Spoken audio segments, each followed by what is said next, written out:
여러분 안녕하세요. 박석입니다. 매년 이맘때 그 해의 전 세계 파괴적 혁신 기업 트렌드를 지금 몇 년째 계속 강의를 하고 있는데요. 이번에도 조상욱 회장님께서 언제 전화 주시나 기다리고 있었습니다. 예.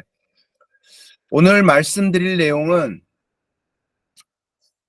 CNBC라는 미국의 유명한 언론사에서 매년 발표하는 내용이에요. 근데 이게 한 언론사가 발표하는 자료로 그냥 평가절하 할 수 없는 게 전 세계 모든 벤처 캐피탈 그리고 새로운 사업을 모색하는 기업들 그리고 혁신을 꿈꾸는 스타트업들이 모두 이 자료를 사실 목매서 기다립니다. 매년 5월마다.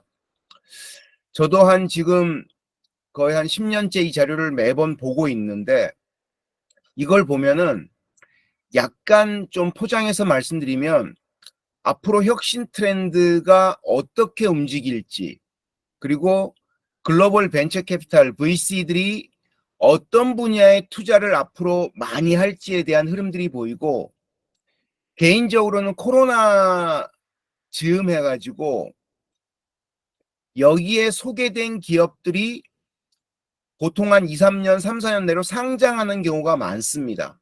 뭐 다 그런 건 아닙니다만은 이 상장하는 기업들이 미국의 뉴욕 증시나 나스닥에 상장을 해서 큰 퍼포먼스를 내는 경우가 참 많습니다.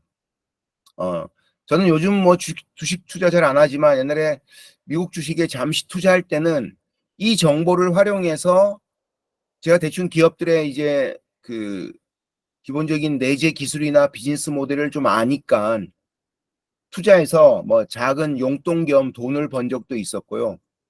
그래서 우리 회원님들께서 당장 여러분들의 사업에 필요한 비즈니스 모델이나 아이디어를 여기서 쉽게 얻으시긴 쉽지 않겠지만은 앞으로 전 세계 글로벌 혁신 트렌드가 이런 방향으로 갈 것이라는 부분에서는 되게 참조할 만한 내용들이 많다는 거를 전제하고 좀 들어주시면 감사하겠고요. 이 강의 자료는 보통 한 2시간에서 3시간 정도 걸리는 강의 자료입니다. 한 100 몇십 페이지 정도 되는 장표인데 그 앞쪽에 앱스트랙트만 몇 가지를 제가 간단하게 추려서 왔기 때문에 오늘은 30분이란 짧은 시간 동안 간단하게 좀 훑고 지나가는 식으로 강의를 진행해 보도록 하겠습니다. 이게 이제 우리가 구글 검색에서 CNBC Disruptor 50라고 검색을 하면은 그 링크를 눌렀을 때 나오는 초기 화면입니다. 여기 나온 기업들이 2024년 CNBC Disruptor 50의 주요 회사들이라는 거고요. 위에 보면 이렇게 1번부터 이렇게 마우스로 오른쪽으로 스크롤해 나가시면은 50군데까지 기업이 나옵니다.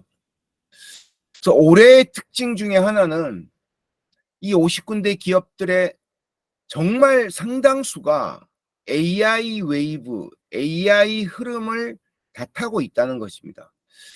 제 생각에는 작년에도 이런 흐름들의 어떤 징조가 보였는데 아마 내년 2025년 같은 경우는 태생적으로 AI 솔루션을 개발하는 기업은 아닐지라도 여기 파괴적 혁신 기업 50선에 이름을 올리는 기업 대부분은 AI를 주된 사업의 핵심 기술로 활용하는 기업들이 대부분을 차지할 것으로 보입니다.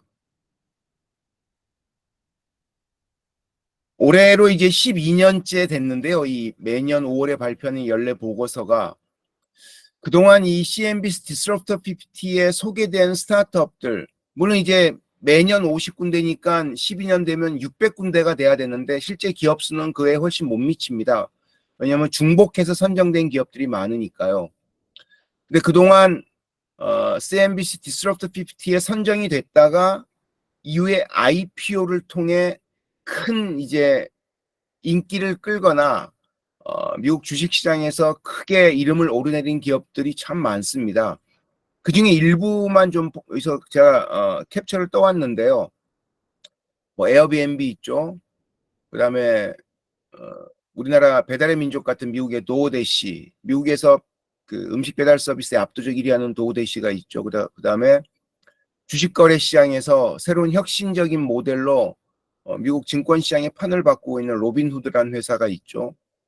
그다음에 우리 솔루션, 소프트웨어 솔루션 비즈니스 하신 분들이 잘 아는 RPA 솔루션 회사인 UiPath도 있고요. 그다음에 제가 10여 년 전에 이 모더나라는 우리가 코로나 백신으로 잘 알고 있는 모더나라는 회사를 이제 이 파기적 혁신기업 트렌드를 통해서 처음 소개를 한국에서 했었는데 그때는 사람들이 이게 mRNA 기반의 의약품 개발이라는 게 뭔지 잘 몰랐는데 결국 우리가 코로나 백신을 맞으면서 이 결국은 mRNA라는 새로운 기술 기반의 의약품 개발이라는 트렌드에 대해서 이제 많은 관심을 가지게 됐죠. 그다음에 빅데이터 관련 분야에서 뭐 가히 세계 최고의 압도적 기업이죠. 팔란티어 테크놀로지. 앨런 머스크가 창업한 데 기여한 그 회사죠. 이 회사 같은 경우도 미국 시장에서 지금 아주 주식 시장에서 뭐 최근 몇 년간 약간의 부침은 거듭했지만은 아주 인기를 끌고 있고 우리가 지금은 구글 미트를 쓰지만 제가 강의할 때 주로 대부분 쓰고 있는 줌 같은 경우도 이 파괴적 혁신 기업에 선정이 됐다가 이후에 주식시장에서 상당히 인기를 모았던 그런 회사입니다. 그래서 이 나와 있는 우리가 지금은 다 익히 알고 있는 회사들이지만 이 회사들이 상장되기 몇 년 전에 보통 이제 해당 분야에서 파괴적 혁신을 일으키고 있다는 평가를 받으면 그 기업들이 이 CNBC 디스럽터 50에 선정되는 경우가 정말 많습니다. 그래서 어떤 경우에는 제가 뒤쪽에 소개시켜 드리겠습니다만은 얘들의 비즈니스 모델을 따라 해가지고 대부분 이제 미국 기업들이 많으니까 한국이나 아프리카나 이런 데서 얘네 비즈니스 모델을 따라 해가지고 대박을 터트리는 기업들이 정말 많습니다. 실제 따라 해가지고 대박을 터트려서 다시 그 기업이 제3세계 나라 기업이 이 CNBC 디스럽터 50에 올라가는 경우도 참 많습니다.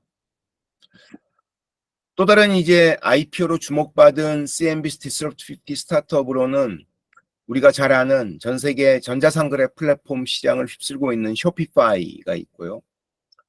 그다음에 이제 핀테크 결제 처리 서비스의 아주 원조라고 할 수 있는 스퀘어라는 회사가 있죠. 그다음에 이제 한국의 수공예를 제작하는 디자이너들이 본인의 수공예 제품을 글로벌하게 판매할 때 누구나 이용하는 SE라는 수공예품 전자상거래 플랫폼도 있고요.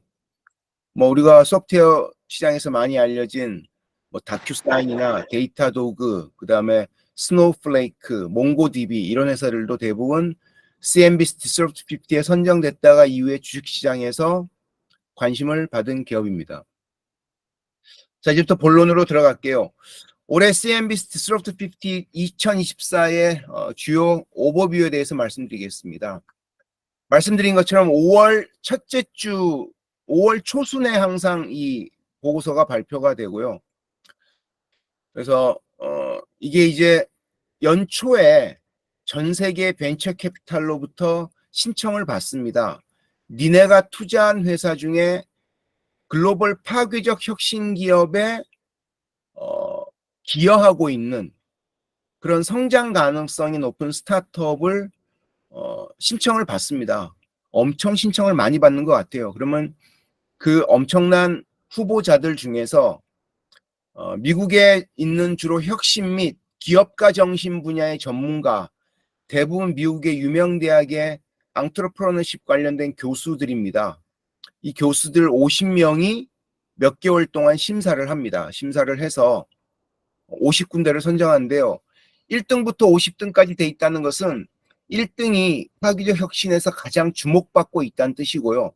50등은 그 순서만큼 약간은 중요도가 약간 떨어진다고 볼 수도 있는데 그래도 여기 50군데 기업에 50위를 하더라도 앞으로 혁신 시장에서 엄청난 주목을 받을 만한 그리고 미국의 벤처 캐피탈들이 돈을 싸질머지고 가서 투자를 하는 그런 기업이라고 보실 수가 있습니다. 중요한 평가 기준이 있는데요. 저는 이게 정말 마음에 듭니다. 그 기술 자체가 파괴적 혁신 기술로서의 중요성을 당연히 전제로 하면서 얘네가 심사 기준이 명확한데 정말 빠르게 확장해야 됩니다. 스케일러빌리티. 두 번째, 사용자가 정말 빠르게 늘어야 됩니다. 이런 B2B 기업 같은 경우 새로운 고객층과 유즈 케이스가 의미 있게 늘어나야 된다는 것이고요. 세 번째, 당연히 거기에 이제 동반해서 매출 증가가 이루어져야 되고요. 그 다음에 중요하게 보지만 기업의 현실 세계에서의 확장성을 보고 결과적으로 그 기술의 획기적인 기술로서의 가능성도 보고 있습니다. 얘네의 특징은 모든 스타트업을 대상으로 하는 건 아니고요. 비상장 스타트업 기업을 대상으로 하되 최근 15년 전에 설립된 회사를 중심으로 합니다. 예를 들면 올해 기준이 되는 기업들은 2009년 1월 1일 이후에 설립된 이제 비상장 스타트업을 대상으로 한다는 거죠. 아까 말씀드린 것처럼 올해 선정된 50군데 스타트업은 그중에 3분의 2가 AI 없이는 기업의 경쟁력이 아예 없는, AI가 정말 중요한 기업이라는 것이 되게 특징이고요.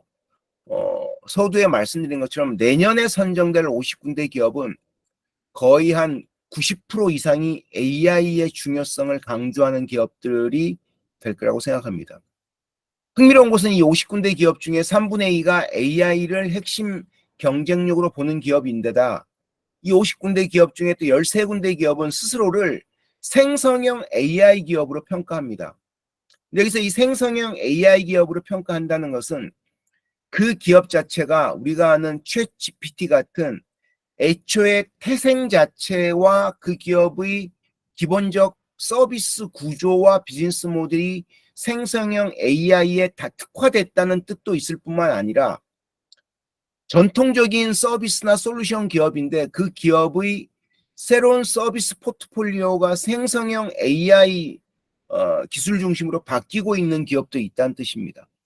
되게 흥미로운 현상이죠. 그래서 저는 앞으로 모든 기업은 스스로가 생성형 AI 기업이라고 평가받을 수 있을 정도의 준비를 갖추지 않으면 저는 거의 생존이 쉽지 않은 시대가 오고 있다는 게 제 개인적인 평가고요.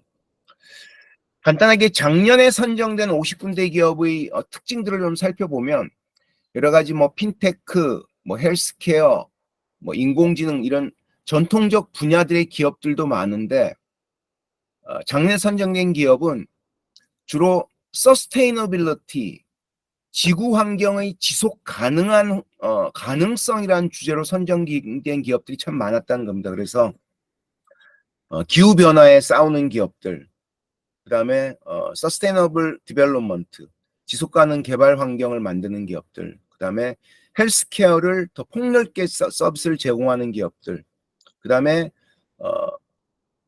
금융 서비스가 소외된 지역과 계층을 대상으로 한 핀테크 서비스를 확대하는 기업들, 그리고 글로벌 서플라이 체인의 불안정성을 극복하는 기업들이 작년에 많이 선정됐고요.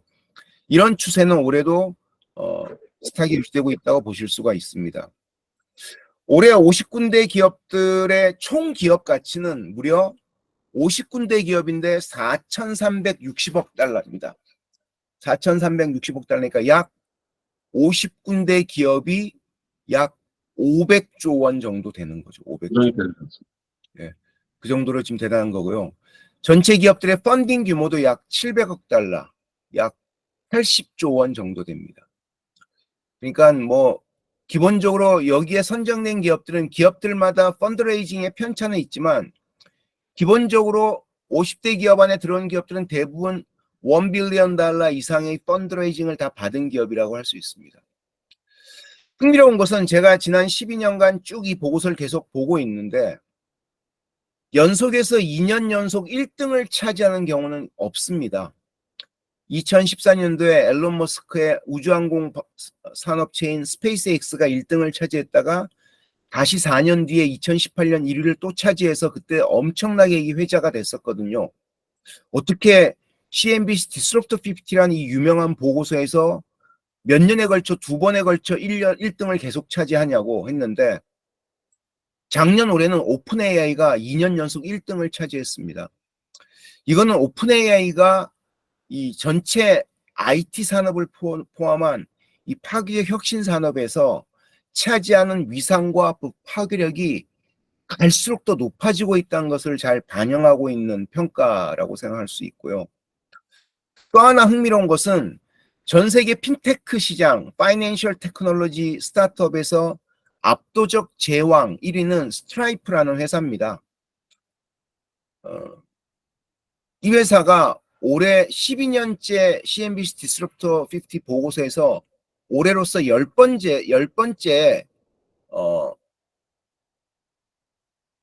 업체로 또 등재가 10번째로 또 등재가 됐습니다. 이 보고서에서 2번 등재되기도 정말 쉽지 않거든요. 물론 2번, 3번 등재된 회사가 꽤 여러 있긴 합니다만은 이렇게 5번, 6번 이상 등재된 회사는 거의 없습니다. 근데 스트라이프는 10번째 등재될 정도로 아주 인기를 끌고 있는 회사고요.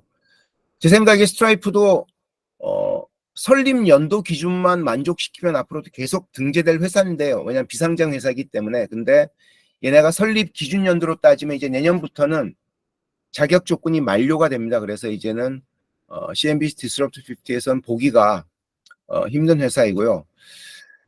지금부터 이제 개별 회사에 대해서 짧은 시간입니다만 하나씩 좀 살펴보도록 하겠습니다. 올해 처음 등장한 주요 스타트업들이 몇 군데 있는데요. 이 회사들을 좀 간단하게 좀 살펴볼게요. 일단 생성형 AI 분야에서 새로운 회사들이 계속 등장하고 있습니다. 그 중에 첫 번째 엔트로픽 같은 경우는 아마 우리 회원님들도 엔트로픽을 오픈 AI의 챗 GPT처럼 엔트로픽을 자주 쓰는 분들이 있을 겁니다. 저도 지금은 챗 GPT만큼을 구글 제미나이, 마이크로소프트 빙챗 그리고 엔트로픽의 클로드 이렇게 자주 쓰고 있는데 엔트로픽 같은 경우는 정말 서비스의 퀄리티가 높습니다. 분석하는 응답의 어떤 정확도도 정말 높고요. 그래서 개인적으로 정말 자주 쓰고요. 그래서 엔트로픽 같은 경우는 constitutional AI, 헌법적 가치의 그런 에틱을 되게 강조하는 그런 AI예요. 그래서 되게 이제 환각 증세 같은 거에 대한 비판도 많이 하고 결국은 이제 생성형 AI의 승패는 지금은 오픈 AI의 챗 GPT가 세상을 지배하고 있습니다만 결국은 환각 증상을 얼마나 많이 줄일 수 있는 생성형 AI인가가 결국은 승패를 결정짓는 요인이 아닐까 싶고요. 두 번째 이제 생성형 AI에 또 새롭게 등장한 기업이 글린이라는 기업입니다. 글린은 일종의 챗 GPT와 구글을 합쳐놓은 그런 생성형 AI입니다. 그래서 손쉽게 텍스트로 검색하면은 구글 검색창 같은 곳에서 생성형 AI의 답변을 폭넓은 검색 결과와 함께 같이 보여주는 그래서 엔터프라이즈 기업들이 정말 선호하는 그런 회사이고요. 핀테크 기업과 헬스케어는 이 CNBC 디스럽트 50에서 가장 많이 언급되고 있는 산업 분야입니다. 근데 흥미로운 거는 계속 새로운 핀테크 기업과 새로운 헬스케어 기업들이 계속 등장해요. 근데 또 더더욱 재밌는 거는 이 새롭게 등장하는 기업들 중에 상당수는 앞서 나왔던 디스럽터 50에 등장했던 기업들과 상당히 유사한 경쟁사들이 또 등장하는 경우가 많다는 겁니다. 그러니까 이건 뭘 얘기하냐면 어떤 새로운 트렌드가 나오면은 이 트렌드를 주도한 기업이 계속 시장을 끌고 가는 경우도 많습니다. 뭐 우버, 에어비앤비, 페이스북 이런 회사들이 그런 경우죠. 후발 유사한 업체들이 걔들을 못 쫓아가잖아요. 근데 핀테크나 헬스케어 분야에서는 선발 주자의 비슷한 모델을 만들어 가지고 혹은 얘들의 약점을 극복한 새로운 솔루션이나 서비스를 만들어서 새롭게 디스럽터 50로 선정된 기업들도 많이 있습니다. 그래서 이걸 보면은 저는 어떻게 보냐면 그 선발 기업과 유사한 기업이 또 등장했다는 것은 그 분야 자체가 이제 메인스트림으로 가고 있다는 징조로 저는 일단 보고요. 두 번째, 새로운 업체가 나왔다는 것은 이 업체를 극복할 또 새로운 틈새 시장을 공략할 업체들이 또 나올 수 있는 가능성을 보여주고 있는 그런 거라고 볼 수 있습니다. 핀테크 분야에서 몬조는 영국의 가장 큰 우리의 카카오뱅크 같은 모바일 디지털 올리 뱅크이고요. 그다음에 캐피탈이란 이제 중소기업들 대상으로 한 금융 서비스 영원 회사가 있고, 리드뱅크라고 있는데, 리드뱅크는 이건 한국에서도 좀 이런 회사를 좀 누가 본단 서비스를 만들어주면 좋겠다고 제가 항상 생각하는 회사입니다. 클라우드에서 얘기하는 SaaS처럼 BaaS, Banking as a Service를 제공하는 회사입니다. 예를 들면 우리 OPG라는 우리 모임에서 조상욱 회장님이 뱅킹 서비스를 우리 모임에 붙이고 싶다는 고민을 하시는 겁니다. 예를 들면 뭐 뱅킹 어카운트를 만들거나 우리가 데비트 카드 같은 서비스를 하거나 하려면, 이거 하려면 엄청 복잡하잖아요. 그 시스템 구축하는데도 돈도 많이 들고. 근데 예를 들면 우리가 여기가 미국이라면 리드뱅크한테 월 정액료의 구독료를 내고 리드뱅크의 뱅킹 서비스를 우리가 빌려 쓰는 겁니다. 사스 방식으로. 그럼 우리 아담년 만에 통장을 만들고 아담년 만에 데비트 카드나 크레딧 카드를 만들 수가 있습니다. 그래서 미국에서 핀테크 스타트업이 뱅킹 어카운트 서비스를 제공한 경우도 많거든요. 그럴 경우 예를 들면 백엔드 시스템을 갖추려면 몇천억의 돈이 들지 않습니까? 근데 그럴 필요가 없는 거죠. 리드뱅크한테 저렴한 월 정액제 구독 서비스를 내면서 얘네 사스 솔루션을 빌려서 나만의 뱅킹 서비스를 갖추는 거죠. 한국에도 이거와 비슷한 예가 있었습니다. 우리 옛날 카카오뱅크의 체크카드를 쓰면은 결제 영수증에 뭐라고 찍혀 있냐면 국민카드로 찍혀 나옵니다. 즉 카카오뱅크의 체크카드는 국민카드의 백엔드 시스템을 다 빌려 쓰고 이름만 카카오뱅크로 결제 서비스가 이루어진 것처럼 보여지는 것이거든요. 그래서 그런 식의 서비스가 있고요. 바이오테크의 이 솔루젠이라는 회사는 되게 주목할 만한 회사입니다. 이 화학산업이라는 게 전 세계 이산화탄소가 세 번째로 가장 많이 나오는 산업입니다. 그렇다고 화학산업을 없앨 수도 없지 않습니까? CO2가 가장 많이 나오는 산업 중에 하나인데, 이 미국의 솔루젠이라는 회사는 옥수수 시럽에서 설탕을 추출한 다음에 이 설탕을 화학 제품을 만드는 효소로 개발을 해가지고 새로운 화학 제품을 만드는 겁니다. 그래서 기후 환경 변화에 대처하는, 그래서 CO2를 없앨 수 있는 그런 아주 혁신적인 신화학 제조 공정을 만드는 회사로 되게 이름을 모으고 있는 회사고요. 뭐 시간 관계상 뭐 대충 좀 넘어가면 이제 헬스케어 분야에서는 트랜스케어런트라는 회사는 회원제로 가입을 하면 내가 아플 때 언제든지 모바일 앱을 통해서 콜을 할 수 있습니다. 아, 나 박석희라는 회원인데 어디가 아프다 그러면 대부분 인공지능이 의사로서의 대응을 해줍니다.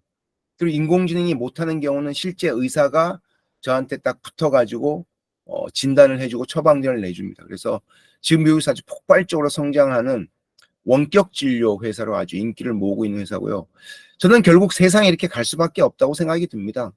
아주 사소한 의사들의 기본적인 그 낮은 질병에 대한 의사들의 대처 방안은 완전히 생 노가다 작업의 루틴한 일들이거든요. 예를 들면 이거 인공지능이 못할 이유가 없다는 것이죠. 그다음에 엔터프라이즈 테크 분야는 계속 새로운 기업이 나오는데요. 이 피그마라는 회사는 우리가 아는 미국의 캔바라는 회사, 그리고 한국의 미리 캔버스와 비슷한 그런 디자인 템플릿을 제공하는 기업인데, 지금 미국의 캔바, 호주의 캔바에 의해서 아주 많이 뜨고 있는 그런 회사입니다. 그래서 한국에서도 이제 한국의 미리 캔버스나 호주의 캔바를 이용하는 기업 고객들이 요즘 피그마를 정말 많이 이용하고 있고요. 딜이라는 기업은 페이롤, 급여 관련된 서비스를 제공하는 기업인데, 흥미로운 것은 이 페이롤 관련된 스타트업들이 몇 군데 지난 10년간 계속 나왔어요. 근데 또 새로운 기업이 나온다는 겁니다. 그래서 왜냐하면 이제 페이롤 분야는 이게 긱 이코노미로 긱 경제로 넘어가면서 예를 들면은 글로벌 환경에서 다양한 산업이나 국가에 이렇게 근무하는 그런 노동자에 대한 급여 처리나 혹은 긱 노동자에 대한 급여 처리 이런 이슈들이 모든 기업들이 새로운 이제 골치 사안으로 부상하고 있거든요. 그래서 그런 데 대한 솔루션을 제공하는 기업으로 되게 인기를 모으고 있고요. 엔터프라이즈 테크의 마지막 기업인 워터쉐드라는 회사는 기업이 기후환경 변화에 대처해 나가는, 요즘 우리 한국에서도 그런 솔루션들 나오고 최근에 풀무원이 ESG용 솔루션 도입해서 되게 대기업들로부터 큰 관심을 모은 적이 있는데, 그런 기업의 기후환경 변화에 대한 기업의 현재 스테이터스를 관리하고 대처해 나가는 목표에 대응해서 변화하는 것들을 잘 관리해 나가는 그런 솔루션을 제공하는 기업입니다. 에그테크는 이제 에그리컬처 테크, 농업 관련된 혁신 기업을 얘기하는데요.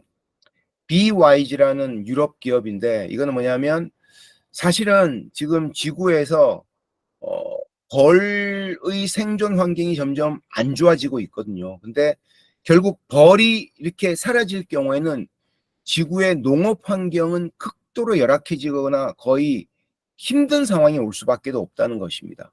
그래서 꿀벌을 보호하는 것이 정말 중요한 농업 생존의 지상 과제로 부상하고 있는데, 이 BYG라는 회사 그런 꿀벌 생태계를 보존하는 기술을 제공하는 그런 기업으로 인기를 모으고 있고요. 올해 처음으로 이제 리걸테크, 법률 기술과 관련된 스타트업이 처음으로 등장했습니다. 제 기억으로는 이 트러스트 앤 윌이라는 회사는 유언장을 손쉽게 작성하거나 신탁 증서를 손쉽게 발행할 수 있는 그런 서비스입니다. 그래서 전통적으로 변호사나 법무사무소를 통해서 유언장을 작성하고 공증을 하고 이럴 경우에 꽤 비용이 들었던 모양이에요. 뭐 한국에서도 아주 부자들은 그렇게 하겠죠. 근데 이거를 미국에 있는 이 트러스트 앤 윌은 누구나 손쉽게 본인의 유언장을 작성하고 그걸 이제 온라인으로 공증하는 그런 기술로 아주 최근에 인기를 아주 많이 모으고 있는 그런 회사입니다.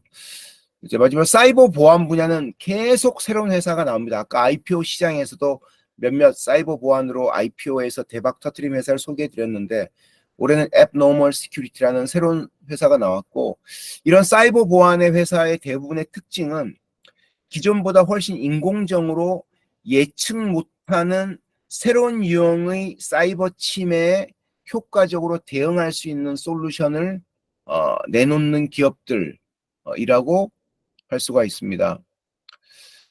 올해 50군데 기업을 쭉 줄을 세운 건데요. 이 중에 몇몇 주목할 만한 회사만 간단하게 살펴보겠습니다.